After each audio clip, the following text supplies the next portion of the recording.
November 27 itu ya terjadi accident. Kalau saya bilang sih accident aja, karena pagi itu kita mau ready to church ya, kita mau breakfast dulu, naik sepeda motor ya, kita mau coba untuk menghindari ada orang yang naik sepeda juga.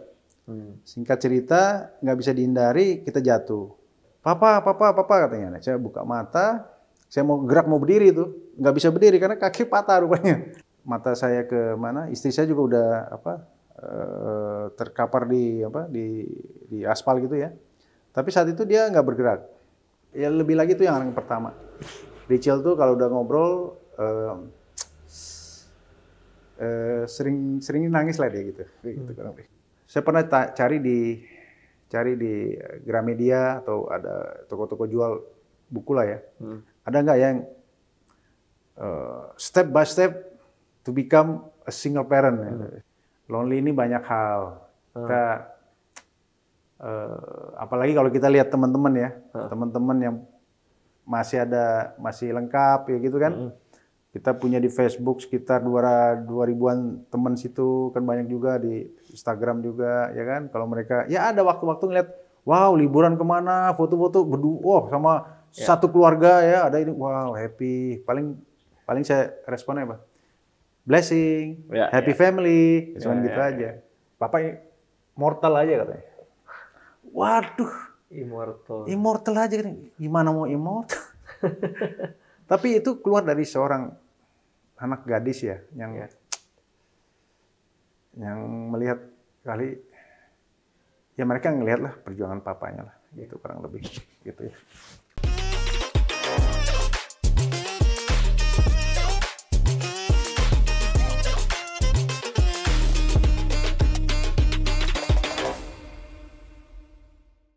Hai teman-teman Band Story, welcome back. Hari ini kita kedatangan seseorang bernama James, I call him Pastor James. Dia pastor dulu di gereja saya, tapi dia no longer pastor. Tapi I think dia tetap melakukan pastoring di ministrinya gitu ya. Istrinya juga udah nggak bersama-sama dengan beliau, ya, udah meninggal dunia waktu anak-anaknya masih kecil. Nah hari ini kita mau tahu gimana struggle-nya, gimana dia tetap bisa jalan hidup yang berpengharapan meskipun tidak mudah, gitu. Welcome, Pastor James. Can I call you Pastor James? Yes, how are you? Yeah, good. Oke, selamat datang di Behind the Story. Yeah, okay. Oke, hari ini kita bakal banyak tanya tentang journey-nya dari dulu sampai sekarang. Tapi sebelumnya boleh perkenalkan diri dulu nggak ke teman-teman yang nonton? Silakan. Oke, my name is James Laibahas. Punya anak 2, itu perlu ya? Okay. Perlu. Rachel dan John, yang satunya 24, Rachel 24 tahun, John 16 tahun. Saat ini pekerjaan saya pelayanan di World Harvest Center di Lippo Karawaci. Oke, di World Harvest Center Lippo Karawaci. Sebelum kita lanjut ke cerita hidupnya, kalau misalnya cerita hidup Pastor James dijadiin satu buku atau judul film, judulnya bakal apa? Bisa dibilang apa ya? Tapi judulnya nanti di itu lagi ya. Paling nggak poinnya adalah as a single parents ya. Bilangnya highlight yang salah satu highlight terbesarnya single parents ya. Oke. Karena dengan single parents ini nanti ya kalian bisa pilih judul yang lebih baik ya. Untuk people to see siapa sih si James ini sebenarnya, kok sampai hari ini masih bisa as a single parent gitu poin gitu. Oke. Berarti jadi single parent dari tahun berapa? 2011, tepatnya November 27. Oke, 2011 November 27 ya. Oke. Apa yang terjadi itu kenapa bisa sampai jadi single parent? Oke. Sebenarnya siapa sih yang nggak mau punya keluarga lengkap ya, dalam arti kata keluarga yang utuh, ideal dan lain sebagainya. Ada mama, ada papanya, ada anaknya ya. Siapa sih yang nggak mau? Saya rasa itu impian semua orang lah ya. Tapi ya pada November 27 itu ya terjadi accident. Kalau saya bilang sih accident aja, karena pagi itu kita mau ready to church ya, kita mau breakfast dulu, naik sepeda motor ya, kita karena Rachel udah agak besar, dia jadi naik bus. Waktu itu di Lipo Karawaci ada internal bus itu yang di dalam. Shuttle gitu. Shuttle bus ya. Jadi dia pakai itu, jadi yang sama kita tuh si John, dengan usia 3 tahun waktu itu ya. Dia duduk di tengah, kita pergi naik motor. Kita nggak ngebut biasa, udah kalau Lipo Karawaci nggak bisa ngebut juga anyway. Pergi, jalan, nah pas di depan gedung Hardline itu, kita mau coba untuk menghindari ada orang yang naik sepeda juga. Singkat cerita, nggak bisa dihindari, kita jatuh. Begitu jatuh, saya agak blank juga tuh waktu itu. Agak blank, beberapa saat.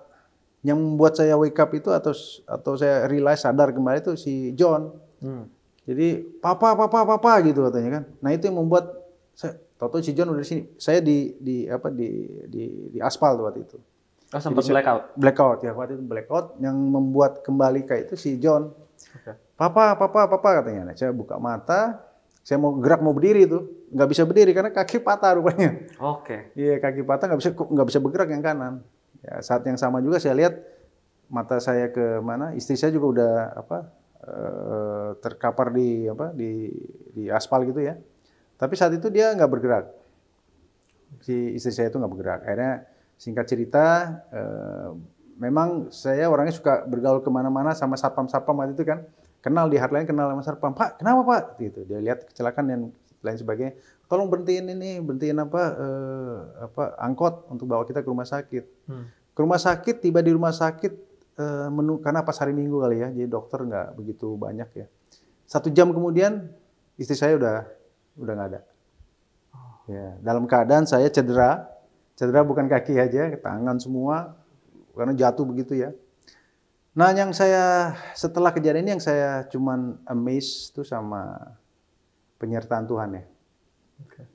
Istri saya tidak ada luka, tetapi kena di kepala, akhirnya dipanggil.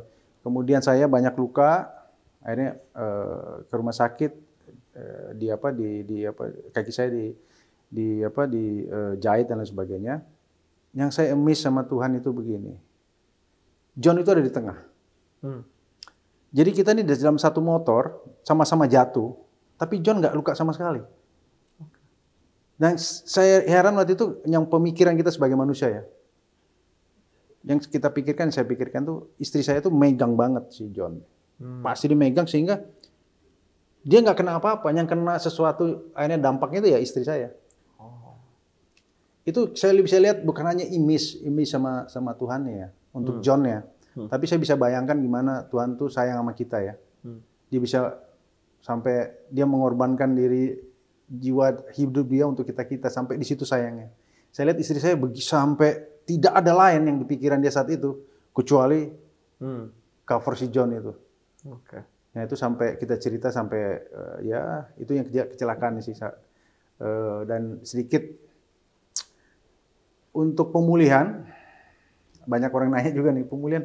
Terus gimana habis itu katanya kan as a single parent kan gimana? So kamu udah sendiri. Untuk pemulihan itu ada 2 tahun dan 2 hal sama saya. Yang pertama saya heal body dulu nih. Karena saya nggak bisa bergerak sama sekali. Sorry, Pastor James, sebelum kita lanjut, mau tahu dikit lagi tentang kronologisnya. Jadi istrinya Pastor James tuh waktu kecelakaan masih hidup. Sudah tidak sadar kan. Jadi pas saya lihat dia di aspal tuh udah nggak sadar. Dan terus akhirnya sejam kemudian dibawa ke rumah sakit, ya kemungkinan harus dioperasi sih ya kalau kepala kali ya. Jadi nggak terjadi sehingga ya dia dipanggil langsung saat itu juga. Oh jadi emang dari kecelakaan diduga harusnya udah. Iya. Oke. Tapi masih bernafas itu. Waktu di rumah sakit dia di sebelah kamar, saya di sebelah. Oh itu masih kan pakai denyut ya. Kan ada kelihatan bunyinya ya. Berarti di rumah sakit. Iya. Oke. Wow, John umur 3 tahun. 3 tahun betul. Oke. Sebelum cerita bangkitnya nih, cara handle-nya, apakah kejadian ini bisa dibilang titik terendah selama James hidup? Pastinya. Ini titik terendah. Pastinya. Kalau orang bilang ini problem atau masalah yang paling berat. Oke. Kalau orang nggak makan, cari duit, cari kerja, ada makannya. Kalau ini saya ngeblank langsung. Dan ini memang sadarnya besoknya juga pas sore hari itu juga saya rasa kayak apa ya, susah mau dibilang ya, kayak sesuatu yang hilang. Tiba-tiba apa ya? Karena saya sama istri saya tuh kita tuh kalau kita nikah kan 2 jadi 1. Ya. Itu benar-benar 2 jadi 1. Jadi itu udah 1 hilang lagi. Kerasa yang tadinya sudah merasa bersatu terus tiba-tiba hilang itu. Kalau 2 jadi 1 saya rasa di mana-mana orang masih bisa gampang menerima dan adjust ya. Ya. Tapi kalau udah jadi 1 pisah. Nah itu yang ngomong saya bahasanya nggak tahu apa, cuman itu yang saya rasakan waktu itu. Oke, gimana cara, aku tuh masih nggak ngerti ya, gimana caranya perasaan kehilangan yang segitu besarnya, Betul. gimana memprosesnya sampai bisa lanjutin hidup gitu. Ya itu perlu sebenarnya prosesnya agak panjang, makanya tadi saya bilang, yang pertama ini proses ini ya, saya mau ceritain, ini saya nggak ada rumus. Oke. Nggak ada yang namanya, kalau kamu bangun tidur, jangan lupa berdoa, setelah berdoa sarapan itu mandi. Setelah itu baru pergi kerja, enak kan? Ini nggak ada sama sekali yang, kita bilang ada formula lah, ada caranya, setelah ini apa, setelah ini nggak ada sama sekali. Nah itu yang saya jalanin. Yang pertama yang bisa saya sampaikan, ini dalam masa-masa paling saya merasa, siapa sih gue ini kayaknya hidup nggak hidup gitu loh, tanda kutip gitu loh, ngomongnya gimana ya. Terus yang pertama yang terjadi, I'm healing myself dulu badannya, karena kan ini semua luka semua, nggak tahu kenapa itu. Padahal cuma naik motor aja, kayak naik mobil tabrakan ini. Kaki pelan-pelan tuh hampir setahun, sehingga kita bisa stand up. Kayak ada satu kali ya beberapa teman bilang, loh lama sekali sih sembuhnya, lu masih pakai tongkat terus. Tapi mereka lupa kalau sesuatu itu begini. Hati yang gembira adalah obatnya, nggak ada. Iya. Hati gembiranya nggak ada. Iya. Jadi mau kita bilang, jadi day by day itu jalan ya seperti itu aja, jalan Semangat sampai hidupnya itu ya. itu salah satu kalau mau dibilang. Itu yang pertama. Yang kedua, tahun kedua kita bicara mengenai healing, innerly healing. Ya. Your soul itu loh. Kalau kita bisa minum obat, kita olahraga, dan you are kelihatan ganteng lagi kayak lo gitu misalnya kan. Ini di dalam itu nggak bisa hanya ngomong. Kita harus healing benar. Jiwa kita untuk pemikiran kita untuk fokus. Gimana caranya jalan itu hampir 2 tahun. Nah dalam proses 2 tahun itu kembali ya waktu saya lagi masih pengembalaan itu pelayanan ya. Kita puji Tuhan saya punya teman-teman yang baik, yang merhatiin ya. Mereka juga walaupun mereka nggak mengalami apa yang saya alami, tapi mereka mencoba untuk feel perasaan James ini gimana sih saat ini. Salah satunya waktu itu tahun 2012 mereka suruh saya sekolah teologi lagi untuk nerusin ke MTH-nya. Udah daftar tapi belum selesai waktu itu. Nah, waktu di kuliah itu bantu saya banyak juga. Jadi saya fokusnya namanya sekolah teologi ya. Fokusnya ke firman itu pasti. Itu membuat saya pelan-pelan inside my recovery di situ. Karena nggak ada cara lain untuk membantu saya untuk recovery sebagai James lagi.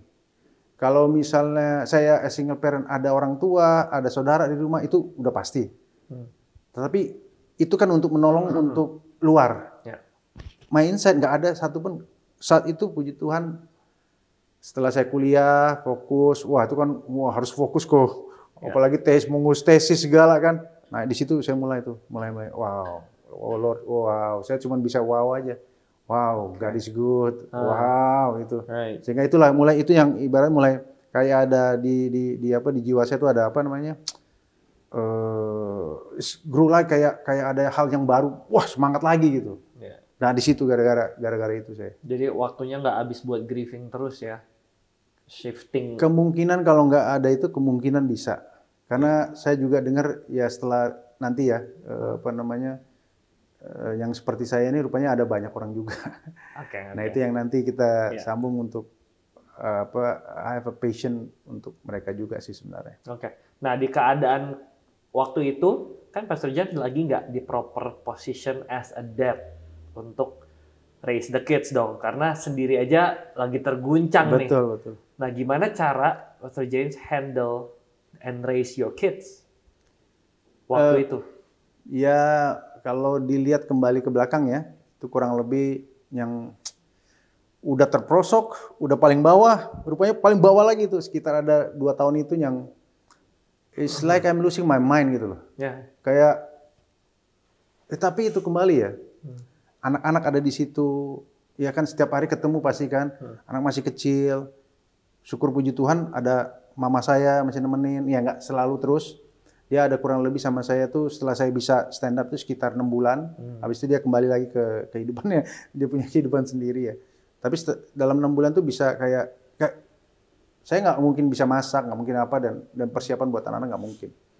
Tapi untuk doa, untuk ngajarin mereka terus, mereka nanya, ya kan, ya mama bagaimana, pasti mereka ya lebih lagi tuh yang pertama. Rachel tuh kalau udah ngobrol, sering nangis lah dia gitu. Kalau John kan ya namanya juga masih kecil kan anak, pokoknya ada orang tuanya, papanya ada, udahlah katanya gitu kali ya. Sampai nanti setelah dia agak dewasa baru ngerti lagi. Rachel yang paling berasa ya. Rachel paling lumayan berasa. Gede ya. Iya, dia kan umur 11, kemudian 12, ya masa-masa pubernya dia itu udah, ya kan kalau anak perempuan 11, 12, 13 itu kan yang dimana dia memerlukan hati seorang ibu lah ya.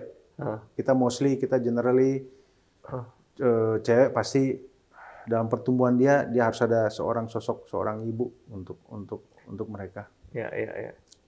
Is it okay kalau aku mau tanya di masa itu? Oke. Nggak apa ya? Okay.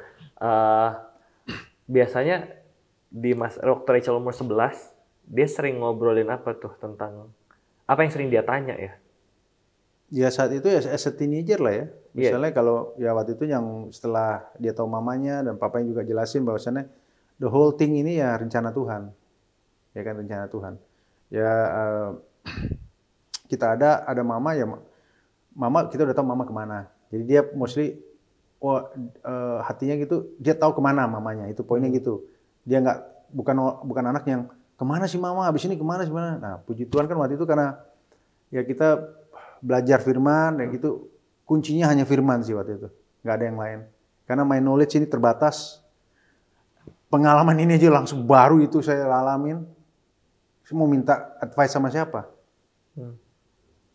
Salah-salah minta advice, yang ada cuman barangkali, ya you can do it lah, pastilah, ntar gue doain lah, ada cuman gitu kan. Ya sama, kita pernah juga rasa sebagai gembala, ada orang datang atau apa, mau ada masalah keluarga, ya kita coba untuk kasih tahu jalan keluar. By the way kan, by the end mereka yang harus putuskan, sama dengan kita. Jadi saat itu ya Rachel mesti tanya sama mamanya tentang mama, terus tanya papanya juga, papa, ayo oke pak, udah gimana kakinya, udah bisa jalan, udah sembuh, udah papa sih oke aja, kuliah dan lain sebagainya. Nah saat itulah ya segala sesuatu kan Tuhan turut bekerja mendatangkan kebaikan. Ya dia mulai dekat sama mamanya di situ, lebih dekat lah ya, karena kan kita setelah kita nikah nih pisah-pisah nih, omanya di mana ya, kita di mana, aku punya adik 2 juga di mana tinggal. Tapi ya itulah Tuhan atur pada kesempatan itu ya kalau mau dilihat sih 50-50 lah ya buat anak-anak, karena usually kalau udah sendiri saya banyak ngelamun gitu. Mau dipaksain juga Eri ngelamun juga gitu. Kayak ngeblank gitu loh. Makanya pas disuruh kuliah itu, waduh itu I think that's one of the solution. Bukan hanya solution ya, cuma satu jalan keluar buat saya sih. Jadi kita bisa fokus kembali. Kalau buat anak Pastor James, kayak Rachel, John, butuh berapa lama ya buat mereka bisa berdamai sama keadaan ini ya? Berdamai, agak ngomongnya berdamai begini ya. Kata-katanya itu agak kurang gini, poinnya gini. Menerima dengan tidak menerima.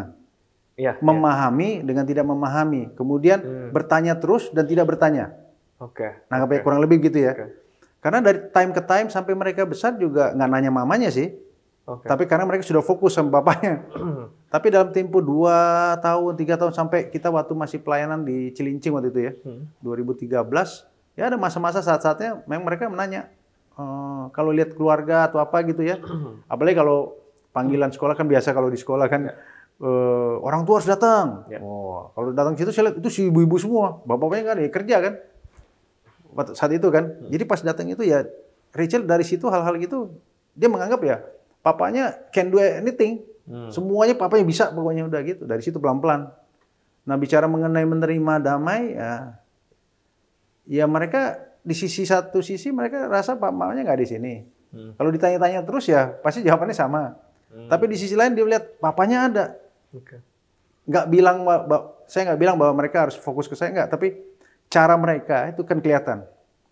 Untuk dikit-dikit tanya papanya mulai, selalu ada keputusan apa, ada cerita apa, diskusi sama papanya dan lain sebagainya, kurang lebih gitu. Oke. Ya susah juga ya. Iya, sampai, ya. Untuk nggak bisa juga untuk menerima, pasti menerima. Dan mereka tuh, saya tahu sih maksudnya berdamai itu. Saya sampai hari ini masih I miss her so much. Masih. Belahan hilang gimana?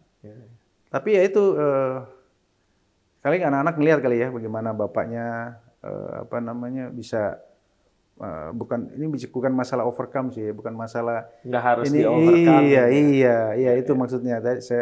Saya kira kalau orang-orang yang tahu secara psikologi kali ngerti lah. Biasanya yang ini nggak seperti tadi mau jelasin kayak satu bagian hilang nih gimana, jadi ada kata-kata apa supaya ada yang ngerti gitu kurang lebih. Tapi yang bisa saya sampaikan adalah apa yang saya lakukan untuk tetap berjalan, untuk tetap this is life. Terus jalan kita, ya tahu udah nggak ada istri dan ya kita tahu mereka udah nggak ada mama, tahu. Terus apa?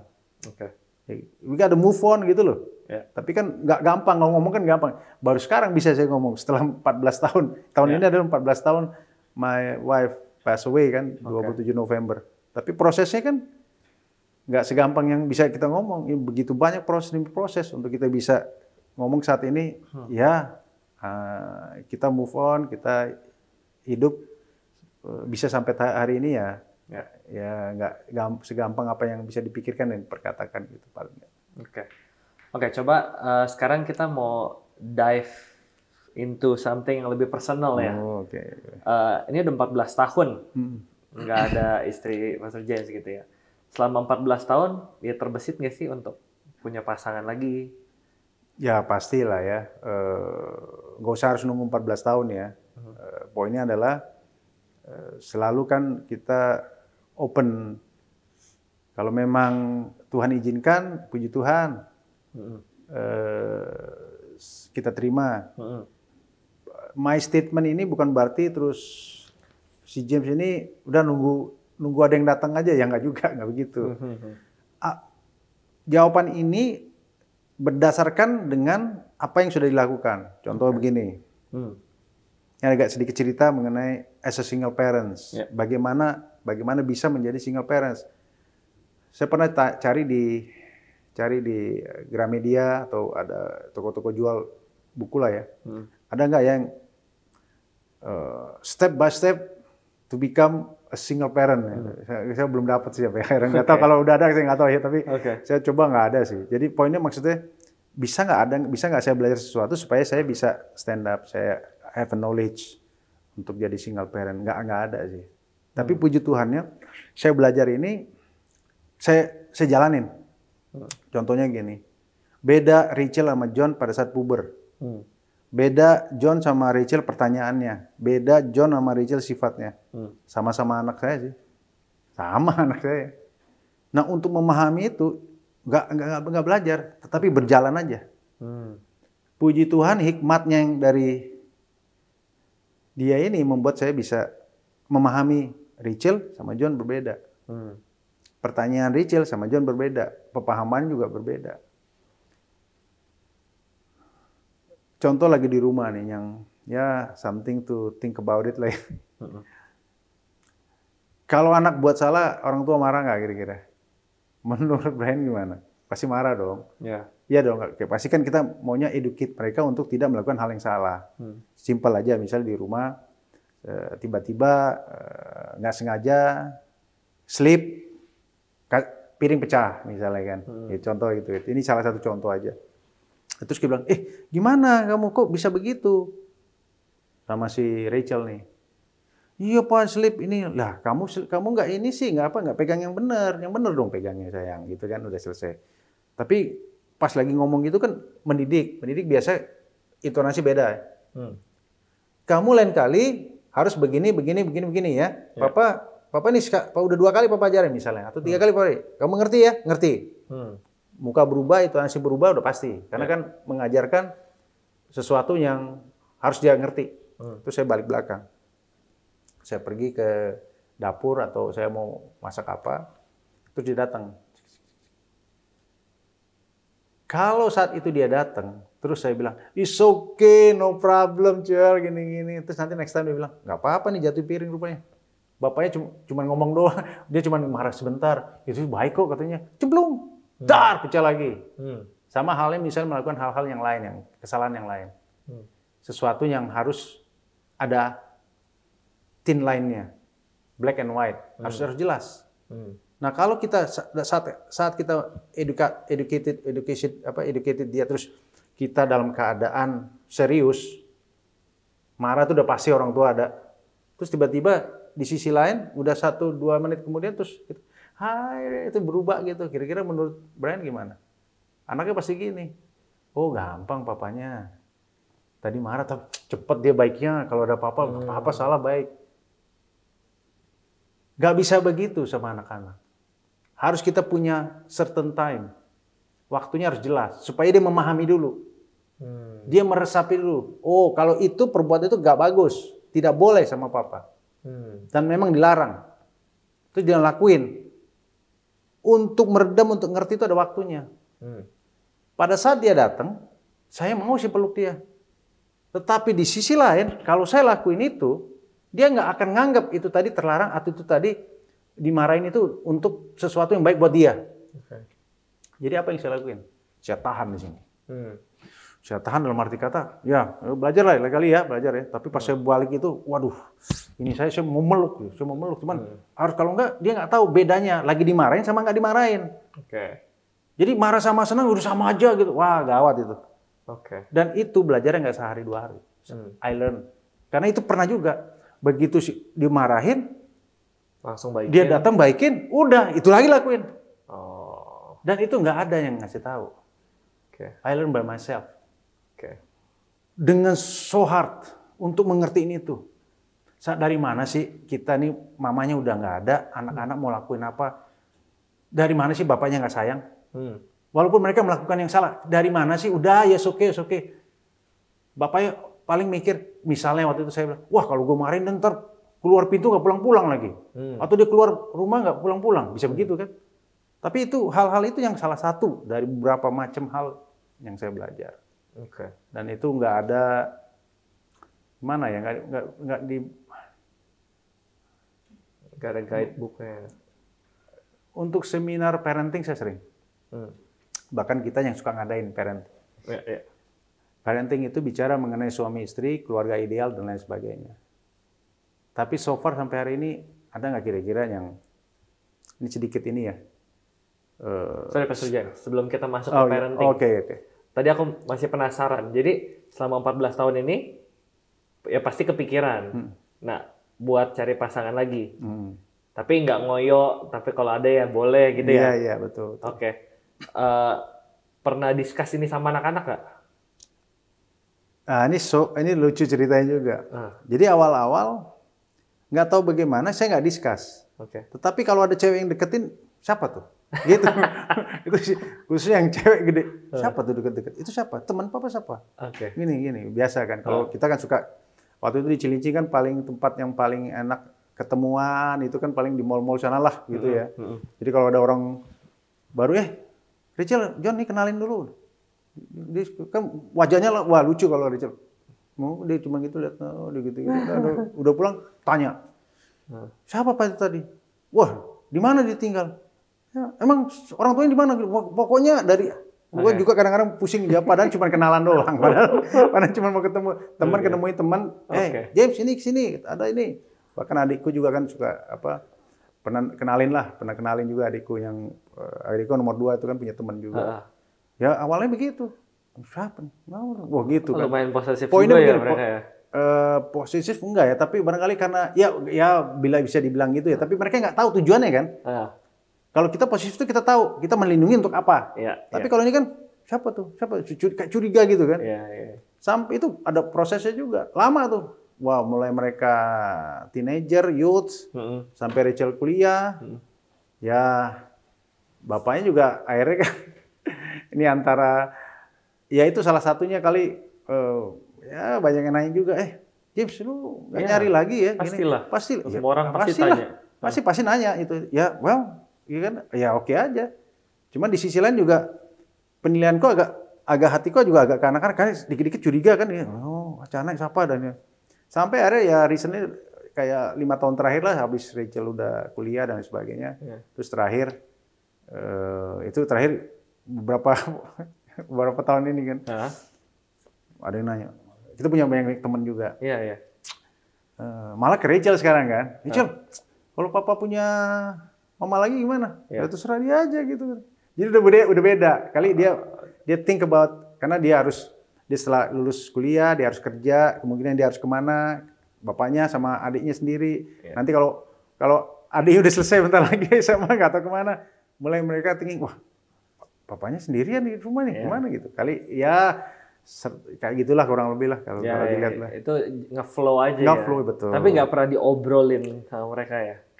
Kalau papa nikah lagi gimana itu? Kalau serius di meja bundar itu enggak. Oke. Kalau sekedar lagi nonton gini ngobrol, ya oke aja sih Pak gini gitu kan. Ya. Tapi pernah berasa lonely nggak, Mr. James? Kan nggak ada. Of course teman lah, hidupnya. Iya, selalu lonely lah. Lonely ini banyak hal. Kita apalagi kalau kita lihat teman-teman ya, teman-teman yang masih lengkap ya gitu kan. Kita punya di Facebook sekitar 2.000-an teman situ kan banyak juga di Instagram juga ya kan. Kalau mereka ya ada waktu-waktu ngeliat, wow liburan kemana, foto-foto berdua sama satu keluarga ya ada ini, wow happy. Paling saya responnya apa? Blessing, happy family, cuma gitu aja. Tapi kalau mau nanya apa saya mau kayak begitu, ya iyalah. Siapa sih yang nggak mau? Apakah mau balik kayak gitu? Ya iyalah. Feel lonely itu banyak hal rupanya, nggak hanya lonely karena lu sendiri, bukan itu juga. Lonely how you feel, lonely lu mau disayang. Companionship ya. Companionship, fellowship, kayak gitu. Gathering, ada temen. Kalau mau ngobrol, so many years gue ngobrol sama siapa? Salah-salah ngobrol, hati-hati. Ini ada juga beberapa. Ngobrol sama siapa? Masuk pintu, kunci. Awalnya anak-anak tuh kalau pergi sekolah masih buka gedor, dikunci. Lama-lama kan saya buka, papa lagi doa. Sambil ini udah air mata kan. Tapi gue kan begini nggak kelihatan. Sejauh ketemu anak-anak harus papanya kelihatan tough. Itu awalnya. Itu ada lagi tuh ininya apa namanya? Prosesnya ada lagi sampai anak-anak itu terima, wah dia tahu bapaknya bukan Superman. Bukan Superman. Jadi kunci pintu, masuk, doa, ngomong. I feel so lonely, nggak enak ini, aduh. Lama-lama mereka ngerti, kalau ditutup jangan dibuka, papa lagi doa. Jadi mereka nunggu di luar. Sampai pasti nggak terlambat lah diantar kan, sering antar ke sekolah juga kan. Udah selesai, ayo let's go. Tapi kan udah, itu salah satunya sih. Pokoknya kalau hadapin lonely ya datang ke Tuhan gitu ya. Itu pertamanya. Kemudian kedua, ya ini juga salah satu bukan solusi ya, tapi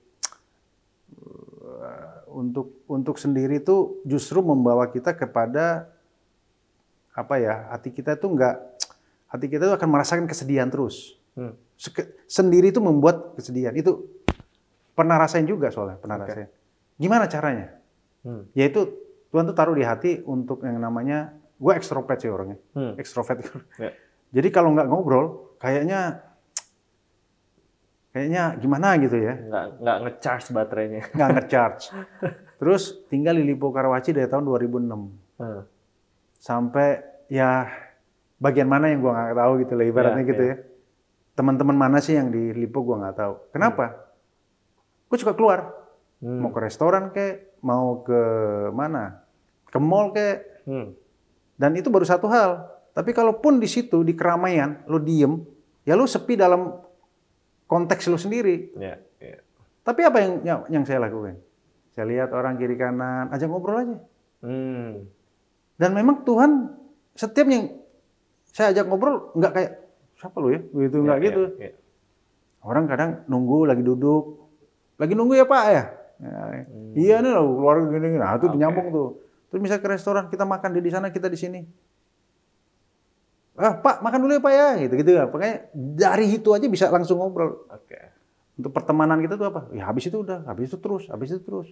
Nah itu menjadi suatu apa ya kebiasaan sih. Itu juga itu yang salah satu when you feel lonely, udah jalan aja. Jalan arti kata apa? Make friends. Jangan isolating yourself ya.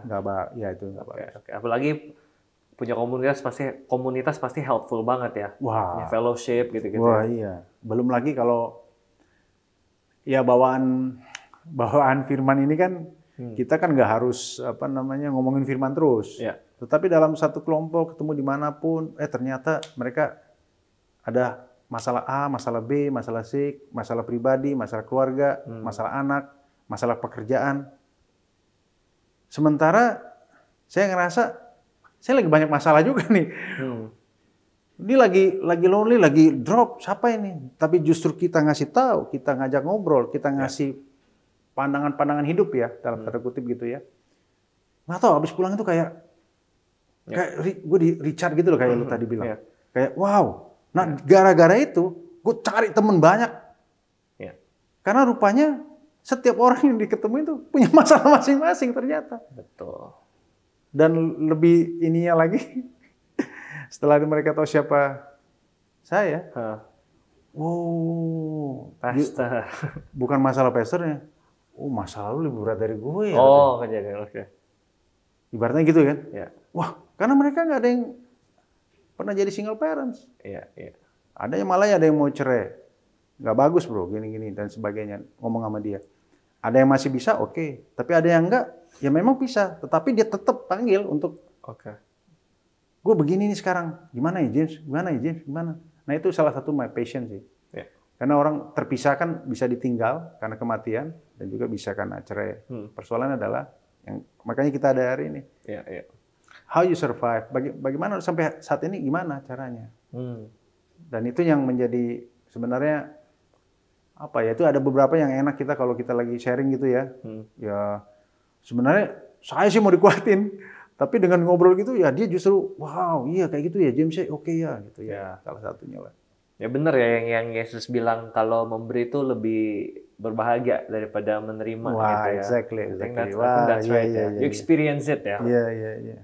So kalau misalnya sendirian doang, isolating yourself waktu lagi dalam masalah, itu kan pasti victim gitu ya. Gue paling menderita, gue paling suffer, dan terus expecting people to understand me, dan seterusnya. Itu malah makin drain. Justru waktu gue punya masalah, gue keluar ketemu orang, mikirin orang lain, gue giving attention, waktu, itu justru bring joy ya ternyata. Iya, ternyata begitu. Ya itu salah satunya dari yang tadi beberapa hal yang kita jalani kok bisa bukannya makin down, tapi kita bisa mulai diperbarui, mulai kita bisa stand up, bukan hanya bisa stand up dan jalan, tapi kita juga bisa memberkati orang dengan kesaksian kita, dengan hidup kita.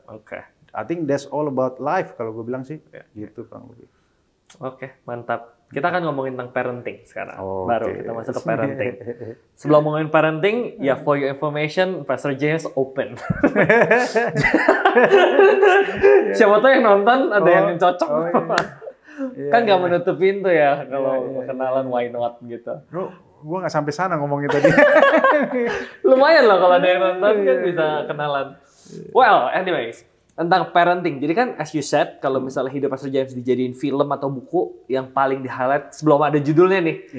Itu tentang single parenting ya? Iya, Pak. Single parenting. Pokoknya gini, misalnya bisa bilang ayah yang survive atau ayah yang never give up misalnya gitu kan, bisa juga kayak gitulah ya, nggak tahu gitu. Soalnya di luar sana kalau ibu ngurus banyak anak tuh lumayan common ya. Betul. Kalau bapak ngegedein anak, nah itu tuh stereotipnya, wah susah dah bapak nggak akan bisa gitu. Kalau ibu kayak nenek saya gedein dedi saya 9 saudara, itu sendiri dari lah, benar-benar sendiri 99-nya. Nah, kalau bapak, nah mari kita coba dengar ceritanya ya. Jadi challenge terbesar menjadi seorang ayah membesarkan anak usia 3 tahun dan berapa? 11 tahun. 11 tahun saat itu ya. Challenge-nya apa aja? Challenge-nya sih disadari dan tidak disadari. Tanda kutip begini, contohnya. Saya bisa masak sih, tapi nggak sehebat-hebat orang koki masak. And yet, harus bisa masak. Karena di rumah, anak-anak mau makan.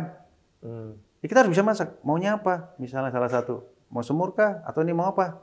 Mau sayur apa? Dan sebagainya. Cara masaknya gimana ya? Kayak gitu kita. Tapi kan kita bilang, oke, nanti Pak masakin.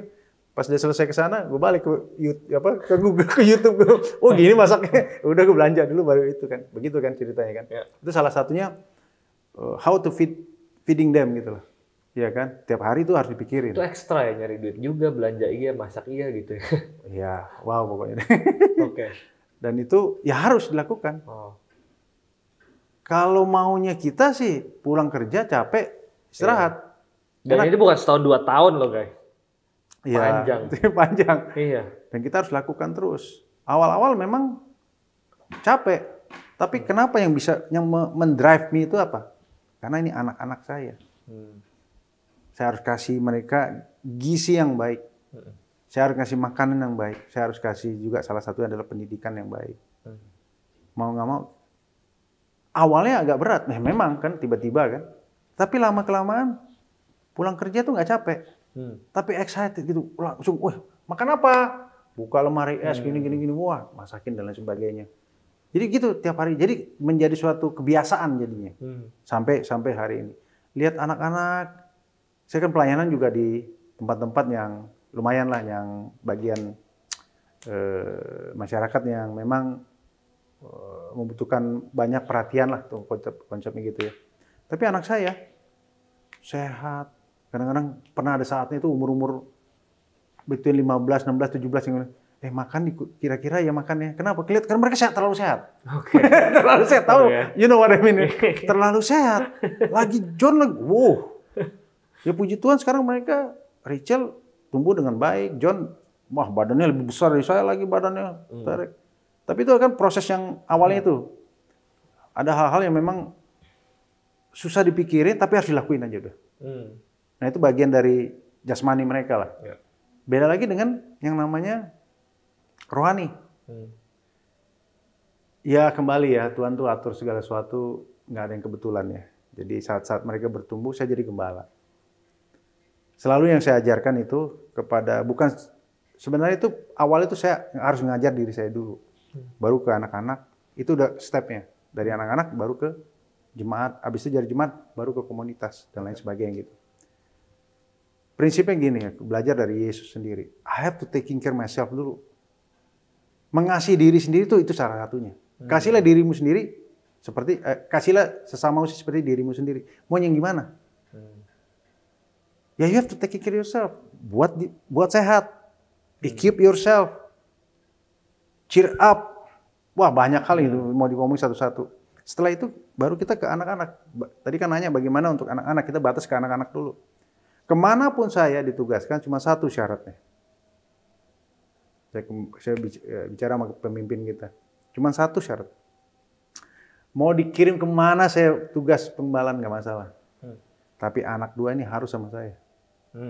Kadang-kadang kita kan tidur di pastori, kan itu ada kamar segala, kemanapun. Mau ke daerah manapun mereka harus ikut. Nggak tahu saya ngomong aja gitu.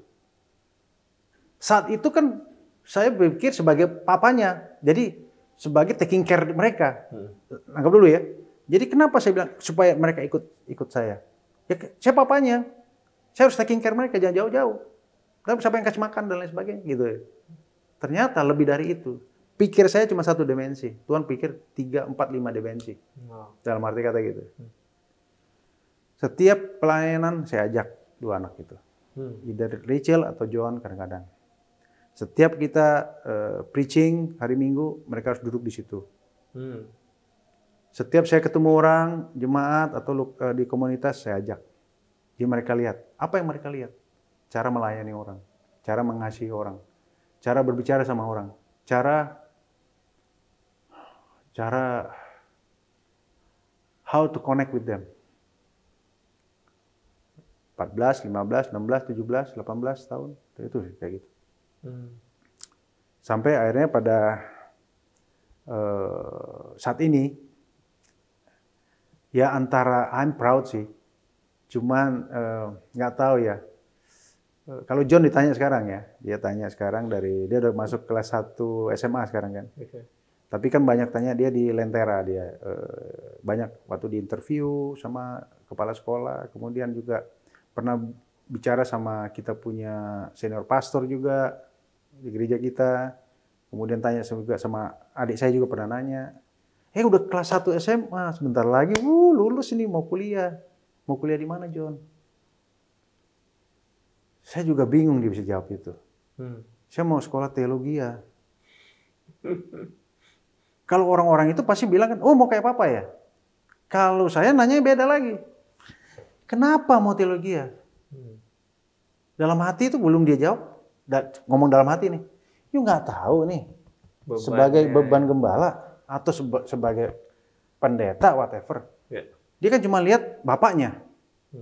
Nah ini nggak tahu nih apa contoh yang baik apa contoh kadang-kadang John coba dulu kuliah yang lain John.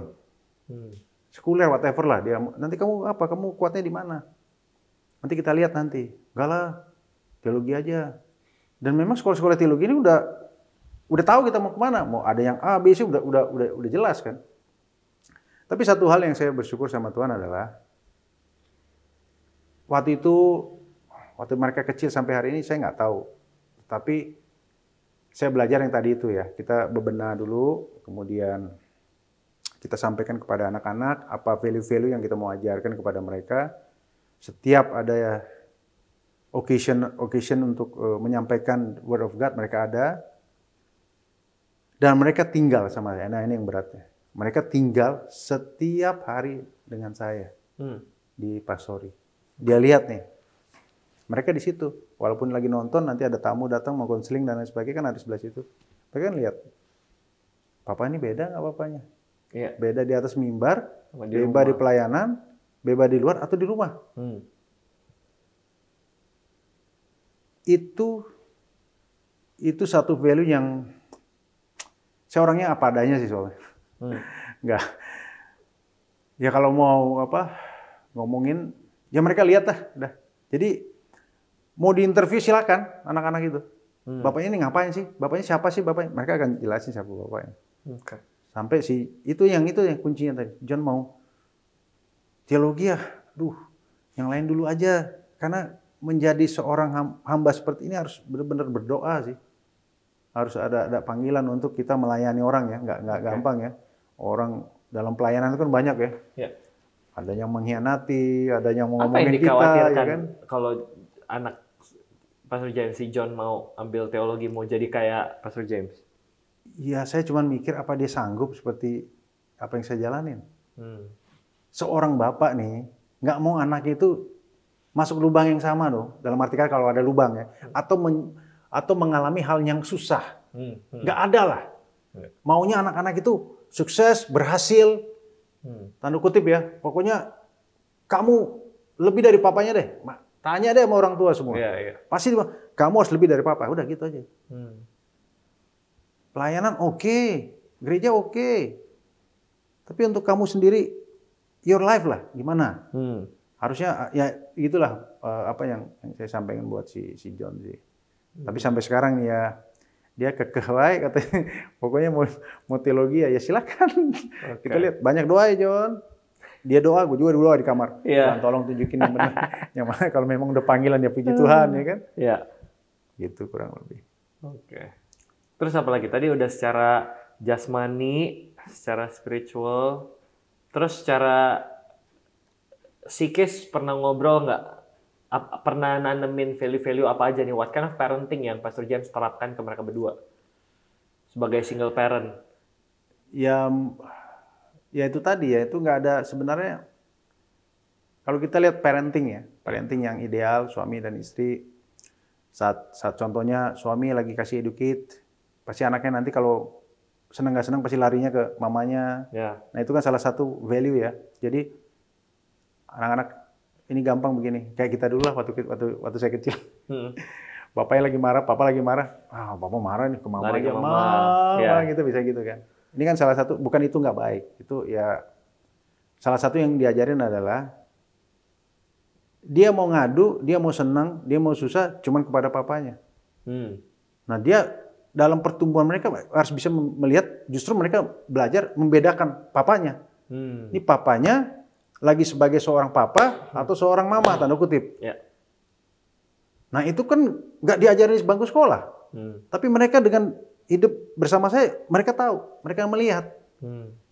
Sampai akhirnya begini salah satunya. Bapaknya tough, papanya tough lah. Jagoan lah papanya lah, mereka bilang.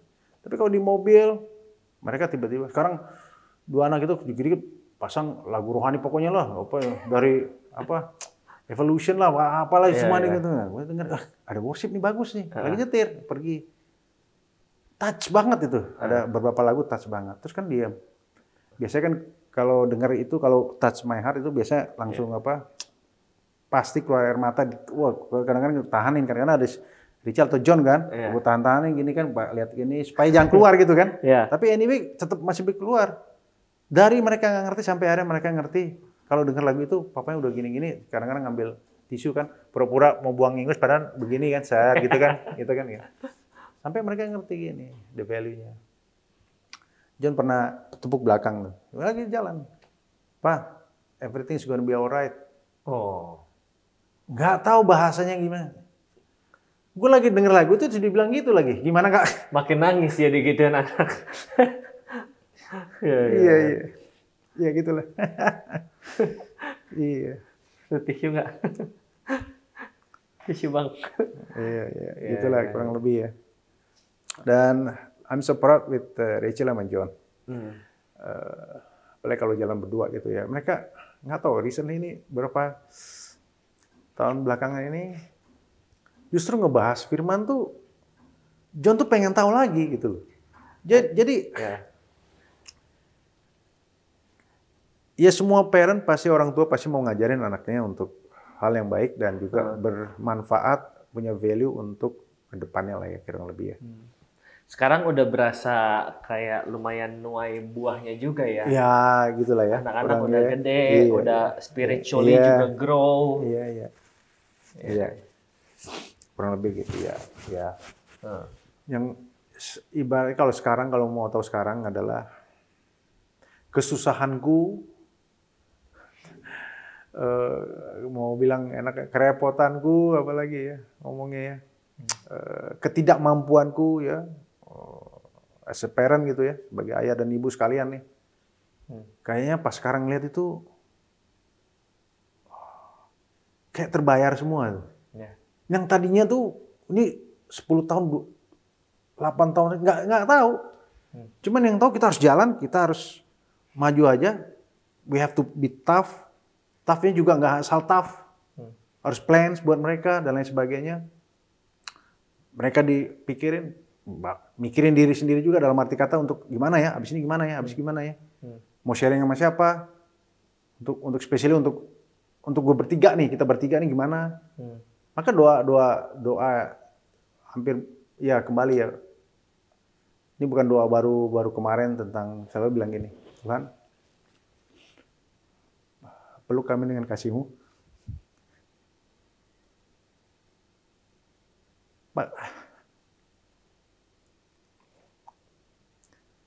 Pagari kami dengan kuasa-Mu. Selalu itu ada itu, karena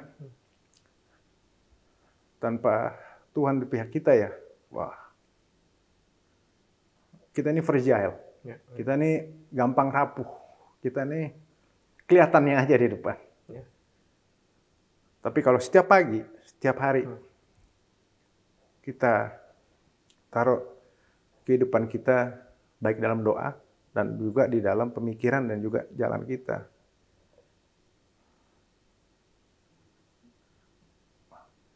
Tuhan itu yang sendiri yang akan buat kita bisa berjalan dengan baik dan kuat. Bukan karena kalau bagi saya bukan bicara hanya kuat ya. Kehidupan tuh nggak sesimpel yang kita bilang. Apalagi kalau ngelihat keluarga-keluarga yang harmonis gitu ya. Ya ada lah, ya masa nggak ada sih kita mau sesuatu yang lengkap dan harmonis dan baik segalanya. Tapi puji Tuhan kita bertiga, saya rasakan kita baik-baik saja kok. Itu yang saya rasain sih. Dan anak-anak juga melihat kok keadaan kita sekarang, mereka memahami, udah mengerti, dan juga satu kali kita suka bahas firman lah. Apalagi yang terakhir-terakhir ini, oke, Rachel, kamu udah selesai kuliah, kerja ya, nanti gini, nanti ya, tinggal panggil papa aja, nanti kalau ada hari bagiannya, udah gede kan dia. John bentar lagi, dia bentar lagi nih, 3-4 tahun selesai nih, kuliah nanti udah paling-paling 5 tahun lagi lah John ya, papa, ya. Ya habis itu papa selesai, ngobrol-ngobrol, bercanda gitu. Ya paling nggak 70 tahun papa selesai, gini-gini. Loh, padahal bercanda gitu. Rachel langsung berubah mukanya. Maksud papa apa katanya? Iya, kan ini kita lagi bahas, di firman tuh ada bilang kalau usia tuh 70 tahun, ya 80 tahun ekstra lah. Ya papa minta 70 tahun lah, nanti Tuhan ketemu kembali lah. Ya. Doa papa sih gitu juga, buat papa sehat sampai usia 70 tahun. Jadi udah ngelihat kamu nikah misalnya kan ya, udah ngelihat kamu bertumbuh, udah kerja dan sebagainya, papa selesai nih. Si Rachel langsung gini, ambil tanganku kan, begitu tangan saya begitu. Enggak, Rachel mau doa. Papa mortal aja katanya. Waduh, immortal aja kan, gimana mau immortal? Tapi itu keluar dari seorang anak gadis ya, yang melihat kali, ya mereka ngelihat lah perjuangan papanya lah, gitu kurang lebih, gitu ya. Waktu Pastor James bilang, I think keluarga kita oke meskipun bertiga, nggak ada mama. I think so. I think keluarga Pastor James tuh beneran. I think maksud dalam arti kata gini, if you mau compare me with the complete family, ya nggak gitu juga. No, I think the measurement bukan complete family ya nggak complete nggak oke. Cuman the way Tuhan nyertainnya itu loh, kayak bikin your family itu juga sangat oke. Bahkan kayak buat teman-teman yang nonton, saya tuh juga kenal sama anak-anaknya, gitu. Dan kalau lagi di gereja kita pelayanan bareng, I think Pastor James dia sukses sebagai seorang ayah karena anak-anaknya pun I can tell mereka juga bangga punya bapak kayak Pastor James. I can tell gitu dari cara mereka jawab, cara kita ngobrol segala macam, I can tell. Even temen yang sini juga temennya Rachel ya, jadi kita bisa notice kalau Rachel itu very proud of you gitu. And I think you did great Pastor James. Thank you the Lord. Terima kasih. Luar biasa banget. Oke, yang terakhir, yang ngalamin kehilangan gini kan pasti ada banyak di luar sana, ya kan? Boleh nggak closing dari Pastor James? Apa pesan Pastor James buat orang-orang yang juga mengalami kehilangan anak, kehilangan istri, kehilangan suami? Gimana cara proses dan tetap bisa lanjutin hidup dan punya pengharapan? Silakan kasih. Ini sebenarnya menjadi kerinduan juga ya. Jadi apa? Ya saya percaya sih Tuhan tuh even sampai sekarang Tuhan tuh punya rencana sih. Pemikiran kita terbatas. Tapi tahu pasti Tuhan tuh punya rencana yang lebih dalam. Kenapa ada terjadi sama saya gitu. Kadang-kadang iblis juga mencoba untuk mengambil sesuatu yang sudah Tuhan rencanakan. James, kamu pelayanan. James, kamu orangnya baik kok. Terus kenapa? Ibaratnya kenapa Tuhan ambil istri kamu? sampai detik ini, and God is my witness, nggak pernah nanya sekalipun, kenapa Tuhan? Bahkan dulu pernah di rumah sakit, orang-orang tanya, James lo nggak nanya sama Tuhan kenapa istri lo diambil? Nggak pernah nanya, nggak pernah nanya. Jadi dari awal memang my faith itu udah kayak ngeblack, maksudnya udah Tuhan apa sih Tuhan apa nextnya, udah gitulah poinnya gitu. Hati saya sih sebenarnya kalau diberi kesempatan nih, karena tadi kan saya sedikit sampaikan, kita ini orang tua yang coba untuk survive, melihat anak, melihat keadaan, tetapi sebenarnya yang utama adalah kita ini bagaimana kita survive sebagai ayah atau sebagai ibu. Kembali tadi ya, yang memisahkan itu kan biasa ditinggal meninggal ya, sama cerai. Sebenarnya dua-dua hal ini tahu berbeda, tetapi sebagai individu saya merasakan hal yang sama. Saya mau ngomong kemana ya? Saya mau bangkit sih, tapi kok susah ya? Kenapa ini terjadi ya dalam hidup saya ya? Saya udah doa-doa tapi gimana ya? Anak-anak masalahnya malah jauh dari saya. Saya malah nggak punya teman nih sekarang. Ya itu beberapa pertanyaan yang so far hampir, ya saya sendiri kan ditinggal 14 tahun. Tapi begitu saya sadari 12-10 tahun ini rupanya banyak dari teman-teman ini yang as a single parent ya, membutuhkan teman sebenarnya. Dan mengerti mereka. No judgment. Apapun yang mereka ini. Tapi saat ini mereka membutuhkan. Nah itu sih sebenarnya untuk siapapun yang nonton YouTube ini. Jangan merasa down ya, dalam arti kata ya, kenapa saya bisa ngomong gitu ya. Yang tadi ya kalau dengar dari awal, kebangkitan ini atau pemulihan ini harus dimulai dari kita sendiri. Dan tentunya tidak pakai kekuatan kita, tapi minta kepada Sang Pencipta langit dan bumi ini yang menciptakan kita. Minta berdoa, gimana, minta hikmat, mana caranya kita bisa bangkit untuk kembali menjadi seorang tua yang memang punya tugas untuk saya pribadi, untuk tugas untuk anak-anak. Bagaimana anak ini bisa menjadi, ini tanggung jawab kita anak-anak ini. Bagaimana mereka bisa bertumbuh dan mengenal kehidupan ini. Nggak gampang, iya saya tahu, saya juga nggak gampang. Tapi dimulai dari kita sih. Nah doa saya sih untuk kita semua, yang nggak ada cara lain, pertama dekatkan hati kita, hidup kita kepada Tuhan. Kemudian yang kedua, jangan menjauhkan diri Anda untuk sendiri dan lain sebagainya. Biasanya kalau yang ditinggal suami atau tinggal istri, ya memang meninggal ya, oke ya. Tapi kadang-kadang saya lihat juga yang, ya jadi banyak temen lah saya dengan orang-orang yang bercerai, yang sendiri single gitu ya. Wah susah James katanya. Gue baru mau ngobrol juga udah, salah lu sih, salah gitu dan lain sebagainya. Saya bilang aduh, kadang-kadang. Saat ini banyak orang di luar sana yang membutuhkan sih. Cuman ya itu, kalau saja ada seminar single parent, education tentang single parent, seminar tentang single parent itu bagus sekali sih kalau ada. Jadi nggak usah harus susah kayak kita, bagaimana kita mau bangkit itu. Ada step-stepnya pastilah, banyak orang pinter di sana yang bisa buat buku, ciptakan edukasi dan lain sebagainya. Itu sih dari saya, dua hal itu aja, itu aja sih. Jadi deketin diri ke Tuhan, jangan mengisolasi diri, dan perlengkapin diri belajar lewat buku, seminar, dan lain-lain gitu ya. Itu bagus. Alright, thank you so much. No problem. Thank you for the story. Iya, thank you, sama-sama. Aku bertahu banyak cerita hari ini. Good to know. Alright, teman-teman yang udah nonton sampai ending, thank you so much. I'll see you guys the next episode. Bye guys.